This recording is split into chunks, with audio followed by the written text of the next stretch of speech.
Graças a Deus, irmãos, amém? Amém. Bom dia. O Senhor te abençoe e te guarde. Estão me ouvindo bem? Sim? Aí a gente vai falar você me ouve bem, diga amém. Amém. Você me ouve bem, diga amém. Amém. Se você me ouve bem, quer ouvir Jesus também. Se você me ouve bem, diga amém. Amém. Comigo, abra sua Bíblia ou acompanhe aqui a palavra. Mateus capítulo 26, versículo de número 6 até o 15. O Senhor já tinha me tocado para esta mensagem que é honra e traição. Duas coisas que estão diante de nós continuamente: honra e traição. O tema dessa mensagem que eu pretendo ser objetivo para depois nós assentarmos à mesa do Senhor. Diz assim a palavra: quando Jesus estava em Betânia, na casa de Simão leproso, aproximou-se dele uma mulher com um frasco de alabastro que continha um perfume muito caro. Ela o derramou sobre a cabeça de Jesus quando ele se encontrava reclinado à mesa. Ao verem isso, os discípulos se indignaram e perguntaram: por que esse desperdício?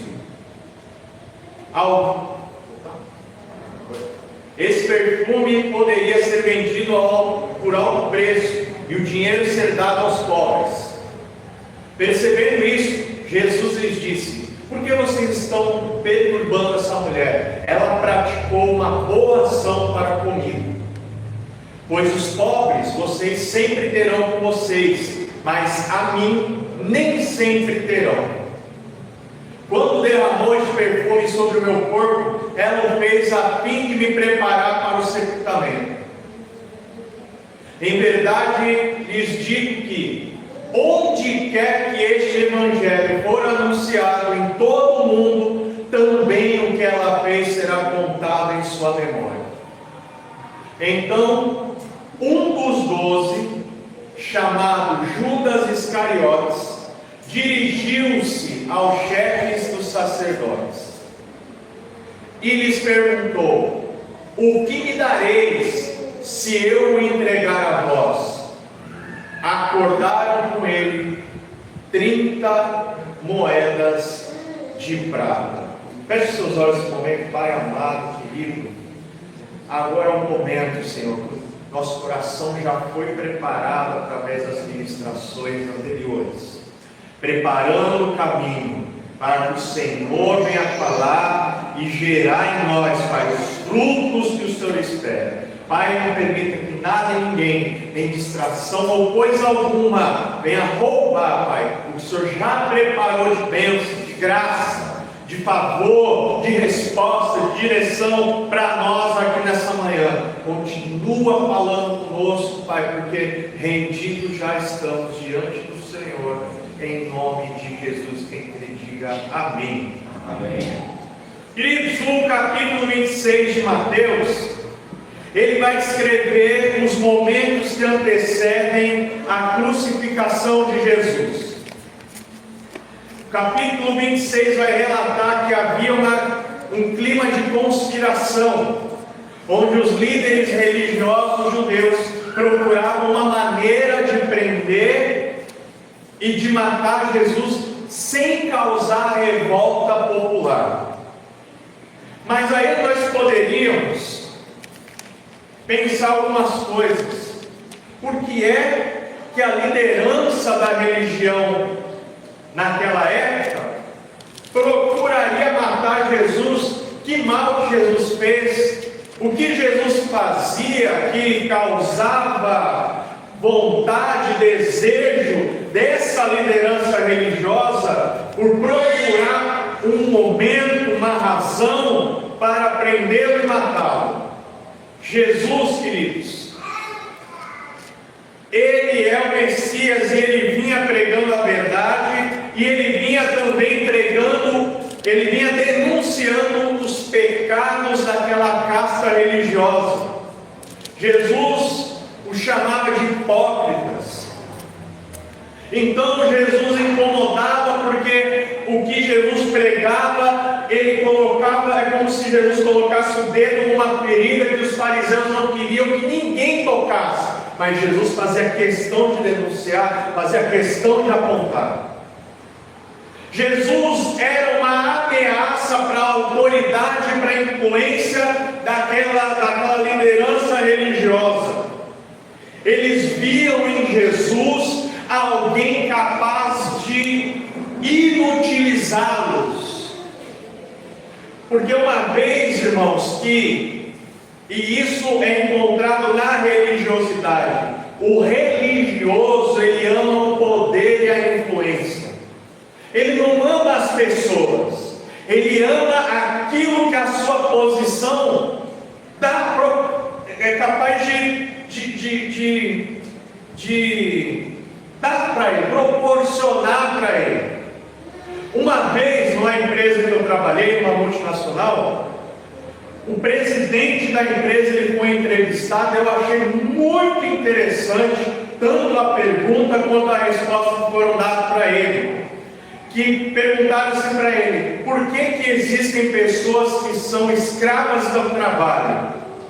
E aí o presidente da empresa ele falou assim: existem pessoas que não conseguem conviver sem o status que o seu trabalho disponibiliza, pessoas que não conseguem sobreviver sem o impacto que o crachá que ela tem gera nas pessoas, na sociedade. A pessoa não consegue viver sem a bonificação que uma boa empresa dá. Então ela é refém daquilo, ela vive por aquilo. Não é porque ela gosta do trabalho em si, mas ela gosta daquilo que o trabalho proporciona para ela. Assim é uma liderança religiosa. Ela não está interessada no bem-estar da igreja, ela está interessada no bem-estar que a sua posição proporciona para ela. E aí tanto faz se uma ovelha é necessitada ou não. Não importa para o religioso se o fardo está pesado ou não. O que importa para ele é o que dele está garantido. E Jesus vem justamente denunciar esse tipo de prática. Jesus declarava ser o Messias, o Filho de Deus, de forma aberta, algo absurdo e inaceitável para aquela casta religiosa. Jesus também vinha e rompia com tradições religiosas humanas. E eles não aceitavam. Mas o principal, irmãos, preste atenção nisso. Por que eles procuravam prender e matar Jesus? E essa é a principal razão: para que se cumprisse o plano profético e perfeito de Deus. E aí vem de 3 lições que nós vamos aprender aqui, compartilhar. Essa é a primeira lição que eu aprendo com Jesus. É que Jesus sempre sabe tudo e está no controle de tudo. Vou repetir: Jesus sempre sabe tudo e está no controle de tudo.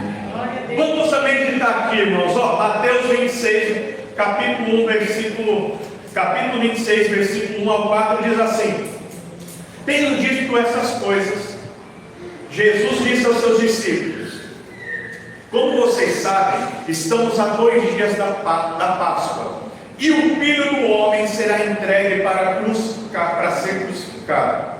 Naquela ocasião, os chefes dos sacerdotes e os líderes religiosos do povo se reuniram no palácio do sumo sacerdote, cujo nome era Caifás, e juntos planejaram prender Jesus à traição e matá-lo.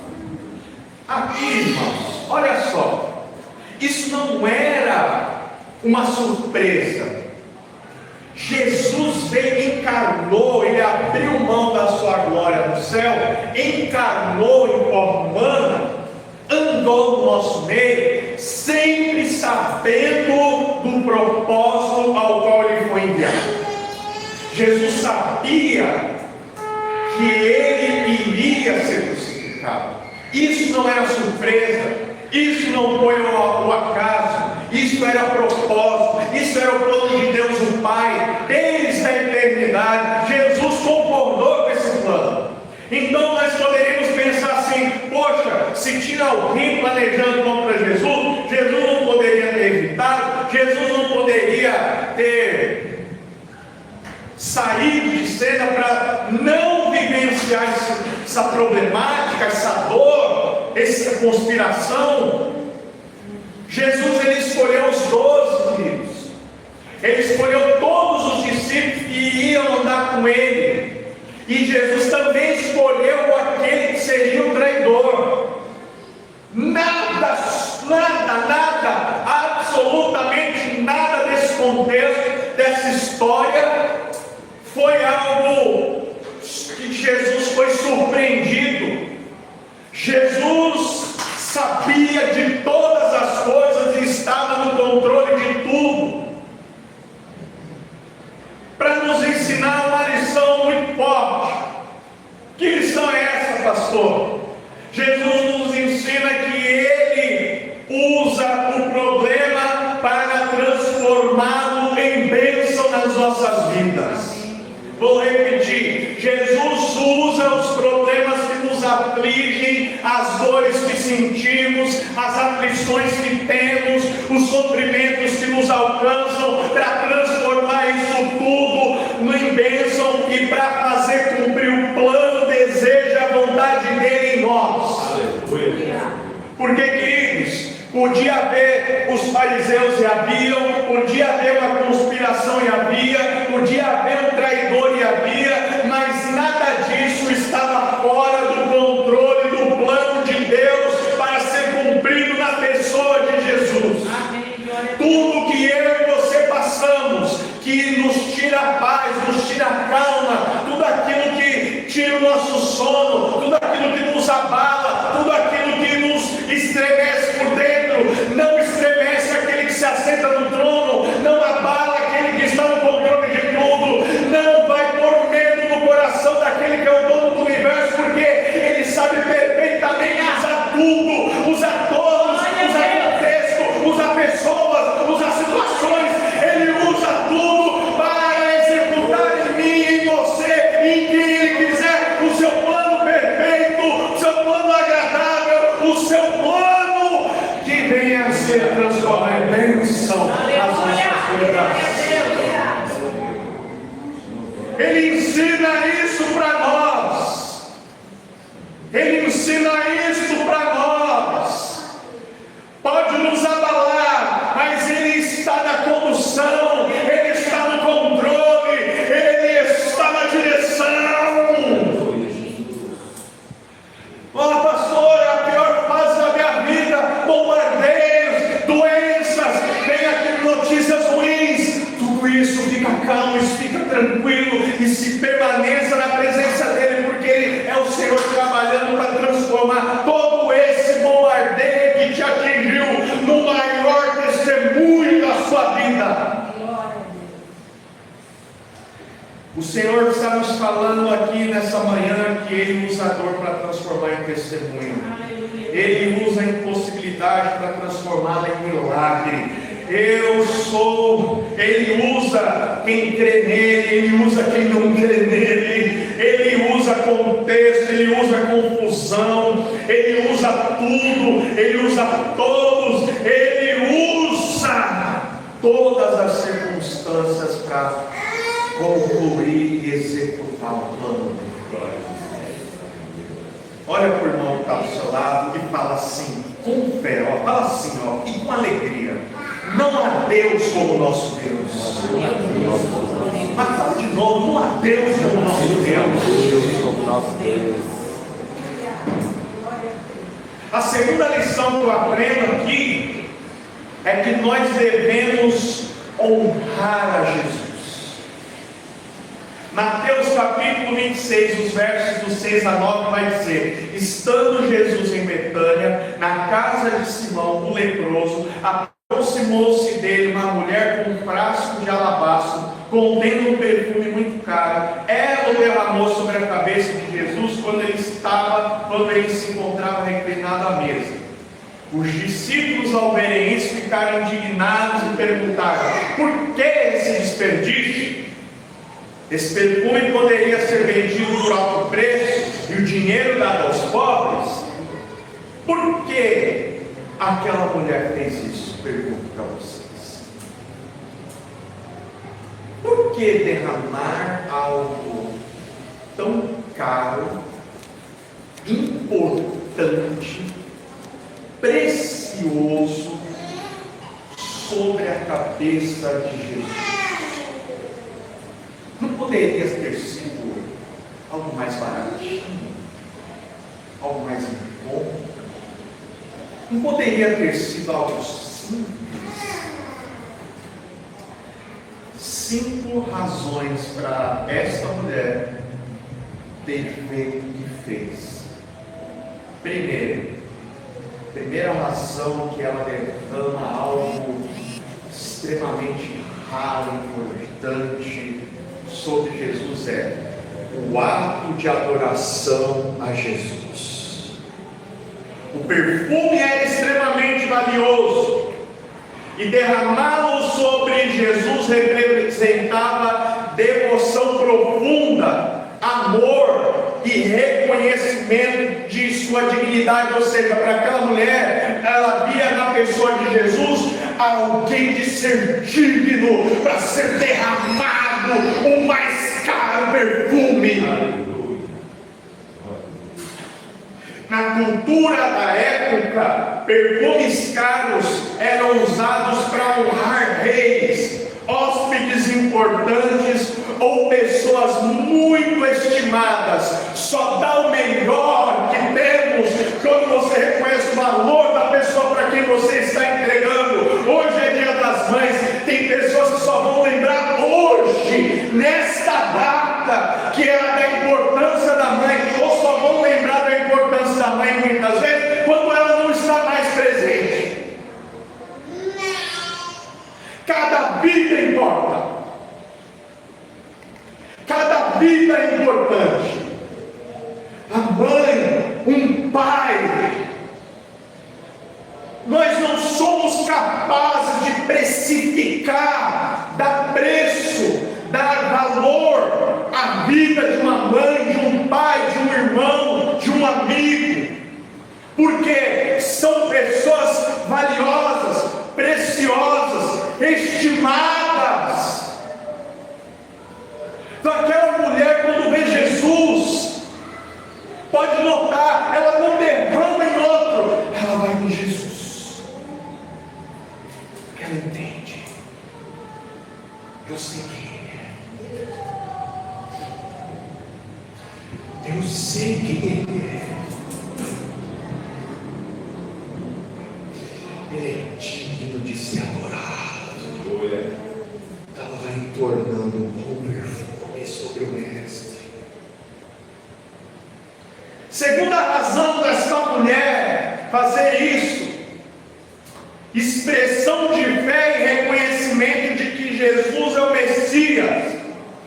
Muitos entendimentos teológicos diz que a mulher demonstra uma percepção espiritual que os próprios discípulos ainda não tinham plenamente entendido, que Jesus caminhava para o sacrifício.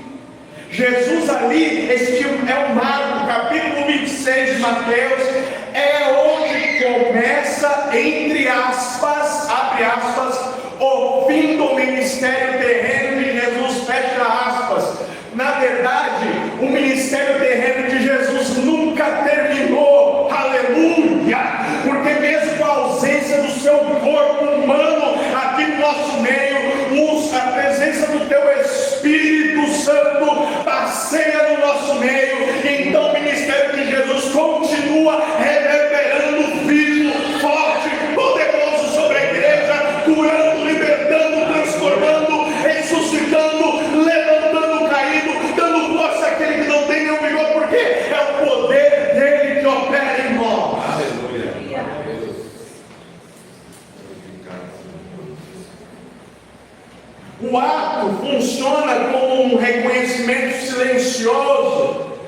identidade messiânica, da sua missão redentora e o seu valor acima de riquezas materiais. Quando aquela mulher derrama algo valioso sobre Jesus, ela entende que o valor do perfume perto de Jesus, o perfume não valia nada. O mais valioso não era o perfume, era aquele que estava recebendo o perfume sobre a sua cabeça. Aleluia. Aquela mulher, ela nos dá uma lição e uma aula de que nada no mundo, por maior valor que haja, nunca será ou chegará aos pés do valor de Jesus. Terceira razão que essa mulher fez isso: sacrifício voluntário e entrega total. Ninguém deu ordem para aquela mulher fazer aquilo. Ninguém chegou e falou: você tem algo caro, vai lá e derruba no mestre. Não. Aquela mulher se deu a oportunidade. Quando nós nos reunimos como igreja, é a nossa oportunidade de nos derramar na presença do Senhor Jesus. Amém. Você estar aqui, nós estarmos aqui fisicamente aqui, mas não é um lugar, queridos. Você pode estar na sua casa, você pode estar lá no seu quarto, porta fechada, onde ninguém te vê, e derramar lá também. E aproveite o privilégio de se derramar. Por muitos anos, eu cresci vendo a minha mãe indo ao quarto para orar. Muitos anos. E às vezes com a porta entreaberta, e às vezes eu entrava, ela convidado, e às vezes eu ia ajoelhado e eu ia orar junto. Entrega total. O perfume de nardo era muito caro. No Evangelho de Marcos 5 informa que o valor equivalia a 300 denários, aproximadamente um ano de trabalho. O pastor Leandro nos trouxe uma mensagem muito completa a respeito disso. Então, irmãos, imagine um perfume, um frasco de perfume que tenha um valor de todos os seus salários de um ano. Então, por exemplo, se você ganha 5 mil reais, aquele perfume valia 60 mil. Se você ganha 10 mil reais, aquele perfume valia 120 mil. Entrega sem reserva, generosidade sacrificial, prioridade espiritual acima do valor financeiro. Aquela mulher estava dizendo exatamente isso. Ele é mais precioso, mais valioso, mais importante do que o perfume mais caro que existe. Aquela mulher entendeu a oportunidade dela, como diz em Salmo 84, vai verso 10: melhor é um dia dos teus atos do que 1000 em outro lugar. Prefiro ficar à porta da casa do meu Deus a habitar nas tendas dos ímpios. Ela entendeu, ela deu a oportunidade da vida para adorar. Quarta razão para essa mulher fazer o que fez: testemunho eterno de devoção. Jesus declara: onde este evangelho for pregado em todo o mundo, também será referido a ela o que ela fez para a sua memória. Isso, a Bíblia nos ensina o seguinte: que o que ela fez é exemplar, que o que ela fez é correto. E também nos ensina que a adoração que expressamos em vida reverbera na eternidade. E a quinta e a última razão dessa mulher fazer o que fez foi para preparação simbólica para a morte e sepultamento de Jesus. Ou seja, o que eu estou querendo dizer para vocês, queridos?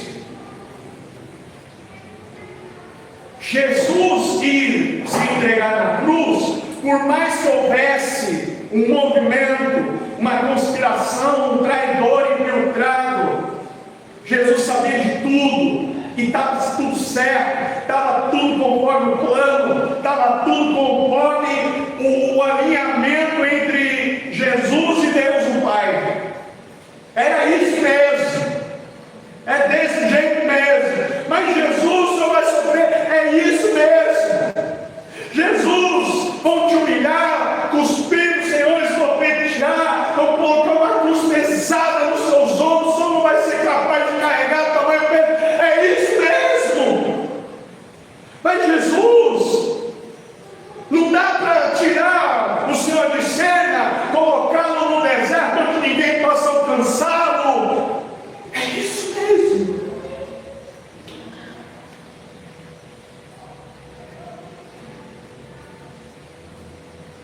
O interessante, irmãos, é que neste exato momento em que essa mulher rende adoração e honra a Jesus, a Bíblia vai dizer, mas no exato momento que ela derrama, a Bíblia vai dizer que naquele exato momento, e essa é a terceira e última lição, que é o contraste entre honra e traição.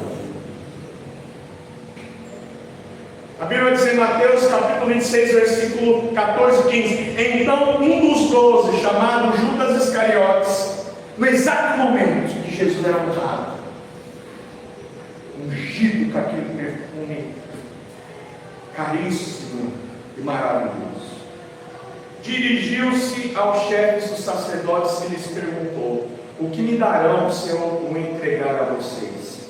E eles lhe fixaram o preço, 30 moedas de prata. Enquanto uma mulher o honra com um perfume precioso, Judas decide traí-lo por 30 moedas de prata. Isso é o que Jesus valia para Judas. E aquela mulher informa, nos mostra quanto Jesus valia para ela. Quanto Jesus vale para você. Qual o valor que Jesus tem para você?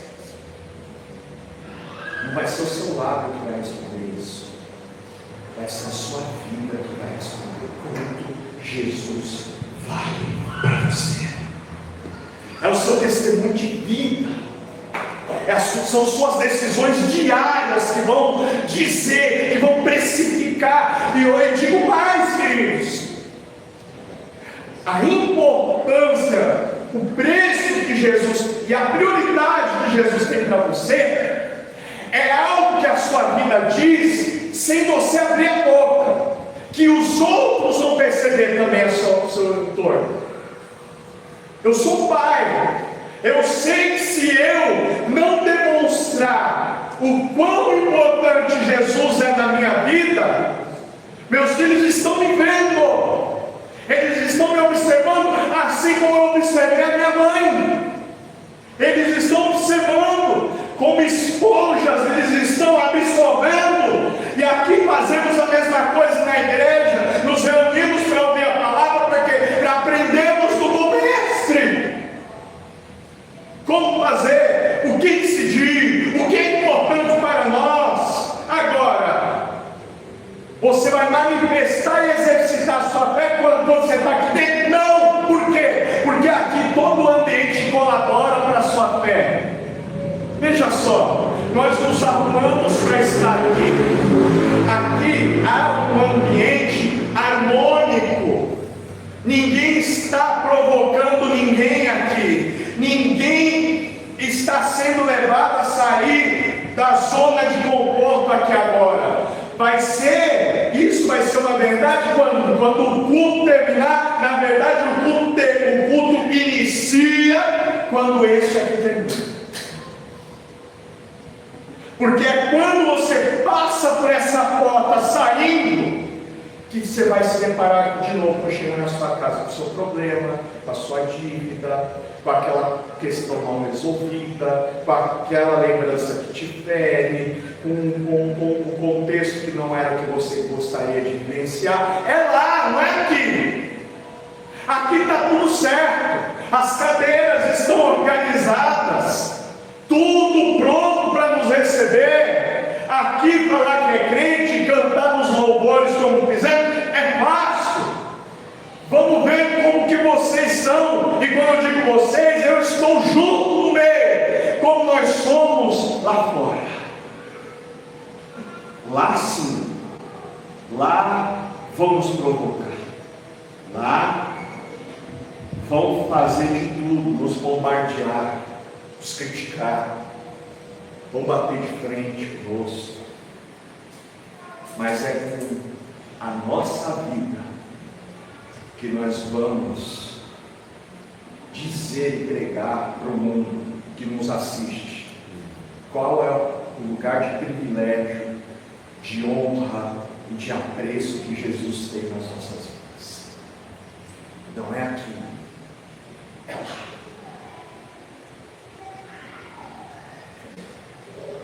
Enquanto a mulher honra, Judas decide traí-lo por dinheiro. Enquanto ela expressa sua adoração, que conta para a eternidade, Judas abre mão do eterno. Olha só que contexto, olha só que isso é um inverso, é antagônico isso daqui. Há uma mulher que oferta algo muito caro e precioso, reconhecendo a preciosidade da pessoa de Jesus. O outro o vende por 30 moedas de prata. Abre mão daquele que é o Filho de Deus, o Messias. Porque esses 30 moedas, ela representa algo, querido. Ela representa a importância que damos às vezes para o aqui e agora, para o momento. A importância que damos para o mundo aqui. Porque 30 moedas de prata resolveria comida, resolveria roupas, resolveria circunstâncias terrenas, momentâneas, passageiras. Mas 30 moedas de prata não iria reverberar para a eternidade. Em algum momento essas 30 moedas também acabariam, enferrujariam, se perderiam o valor que tem. Nós sabemos disso, de um dinheiro perder valor muito bem. No nosso país, o que era R$1, o que ele comprava quando ele foi lançado, implementado, não tem mais o mesmo valor do que hoje. Não compra mais as mesmas coisas, não faz mais as mesmas coisas. Primeira razão de Judas fazer, e aí são os pontos que nós podemos cair igual a Judas de trair ao Jesus. Primeiro, ganância e amor ao dinheiro, ou amor às coisas terrenas, passageiras. Se nós amamos muito as coisas daqui, significa que nós estamos abrindo mão das coisas de lá. Nós temos que andar sim, os pés no chão, aqui na terra, mas a nossa mente, o nosso coração tem que estar pensando na glória. Judas, em João 6, é descrito como alguém que roubava da bolsa comum. E a Bíblia diz assim: era ladrão, e tendo a bolsa, tirava o que nela se lançava. Ele ia lá e subtraía quantias. Pastor Leandro, aqui na ministração da oferta, falou: não importa, gente, queridos, se vocês não têm, se vocês estão num momento de escassez, o que importa é ser fiel em todo tempo. Se você for fiel em todo tempo, mesmo não tendo nada, ou como aquela moeda da viúva, o Senhor te abençoará. Segunda razão que nós podemos trair ao Senhor: influência espiritual maligna. Não podemos esquecer que existe uma batalha espiritual. Não podemos esquecer que temos um inimigo declarado contra a igreja, e que ele age, e que ele atenta. A Bíblia vai dizer em Lucas 3: então Satanás entrou em Judas. Cabe a mim e a você a responsabilidade de resistirmos às tentações. Cabe a mim e a você a responsabilidade de vermos o que é mal e repudiarmos aquilo, dizermos não, nos posicionarmos em fé. Cabe a mim e a você dobrar os joelhos e pedir ajuda ao Senhor, porque Ele nos ajudará no dia difícil. Amém. Glória a Deus. João capítulo 3, versículo 27 diz: Satanás entrou nele. Isso não elimina a responsabilidade pessoal de Judas, mas mostra um conflito espiritual envolvendo sua decisão. Terceira razão que eu e você podemos trair Jesus ao invés de honrá-lo: incredulidade e endurecimento do coração. Olha só, olha que coisa, irmãos. Mesmo convivendo com Jesus, mesmo fazendo parte do rol de amizades mais íntima de Jesus, Judas aparenta nunca ter desenvolvido fé genuína. Jesus já indicava isso antes. João capítulo 6, versículo 70 vai dizer: não vos escolhi eu em número de 12, contudo um de vós é diabo. Jesus sabia o tempo todo. Quando Jesus escolhe os 12, também escolhe o traidor. Judas permaneceu externamente próximo de Cristo, mas internamente distante. E esse é o perigo de sermos meramente frequentadores de igreja. Você pode ter nascido na igreja, crescido na igreja, batizado na igreja, casado na igreja. Você pode ter se velado na igreja, e isso não te garante salvação. O que vai garantir salvação é transformação de dentro para fora. É Jesus nos encher de tal maneira que mude nossas atitudes, pensamentos e palavras. Quarta razão que eu e você podemos trair o Senhor: uma possível frustração a respeito da expectativa no Senhor Jesus Cristo. Muitos estudiosos entendem que Judas talvez esperasse em Jesus um Messias político, um revolucionário, alguém que subiria num cavalo montado de uma espada e diria assim para o povo de Israel: vamos enfrentar a espada a Roma e vamos vencer. Não é esse o reino que Jesus veio implantar. Ele veio trazer o reino de Deus, a salvação.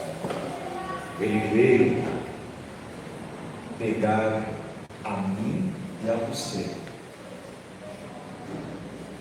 E a Bíblia diz que nós éramos inimigos de Deus, e aí Jesus nos torna amigos de Deus.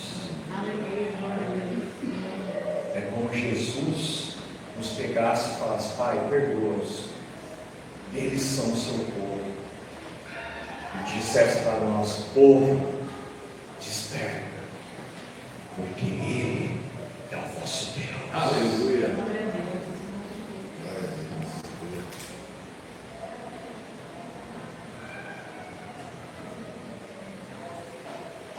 Ao perceber que Jesus falava sobre sofrimento, serviço e morte, pode ter se decepcionado, é o que dizem os teólogos, embora a Bíblia não diga isso explicitamente. E o último ponto que eu vou encerrar a mensagem dessa manhã. Lembra que quando a mulher derrama um perfume raro, sobre a cabeça de Jesus, ela tinha 5 razões, e a última era para cumprimento, para prepará-lo uma forma simbólica para a sua morte. E Judas também o trai para cumprimento das profecias. O que foi dito a respeito de Jesus não poderia ter sido revogado. Quando Deus fala algo, Deus cumpre. A palavra de Deus diz que Deus vela e zela para cumprir pela sua palavra. Os evangelhos também apresentam a traição como cumprimento das Escrituras. Mateus capítulo 26, verso 24 vai dizer: o Filho do Homem vai, como está escrito ao seu respeito. Deus já conhecia os acontecimentos, embora Judas continuasse moralmente responsável por suas escolhas. E é aqui, queridos, que eu venho para encerrar essa mensagem e dizer para vocês que o Espírito colocou no meu coração. Reparem que as duas ações acontecem quase que simultaneamente. Enquanto a mulher derrama o perfume honrando ao Senhor Jesus, Judas aproveita a ocasião para sair e se encontrar com os sacerdotes, para tratar da traição. E o Espírito pôs no meu coração para compartilhar para vocês o seguinte: essas duas coisas estão diante de nós, essas duas ações estão no nosso alcance. Nós podemos tanto honrá-lo quanto traí-lo. Isso é uma decisão de uma ação que nós temos que tomar todos os dias. E o que nós temos feito? Qual é a escolha que temos tomado? Nós temos escolhido honrá-lo ou nós temos escolhido traí-lo? E traí-lo não necessariamente implica em você dizer assim: ó, a partir de agora eu vou seguir outra religião. Traí-lo, basta você não colocá-lo na prioridade de honra que ele tem e merece. Traí-lo é você tratá-lo de qualquer maneira, com indiferença, tratá-lo com um valor baixo, como Judas fez. Jesus para mim vale 30 moedas de prata. Traí-lo é ocupar no seu coração, colocar no trono do seu coração, não a pessoa de Jesus, mas qualquer outra coisa ou qualquer alguém diferente. As duas opções se colocam diante de nós, estão na nossa frente. O que iremos escolher, o que iremos fazer, cabe a nós essa decisão e essa responsabilidade. E eu encerro essa mensagem dessa manhã dizendo, queridos, Jesus nos agraciou com sua morte, para que nós, com a nossa vida, possamos honrá-lo e adorá-lo. Amém. Receba essa palavra no seu coração da parte de Deus o Pai e de nosso Senhor e Salvador Jesus Cristo. A mesa, queridos, está preparada e o Mestre nos convida a cear.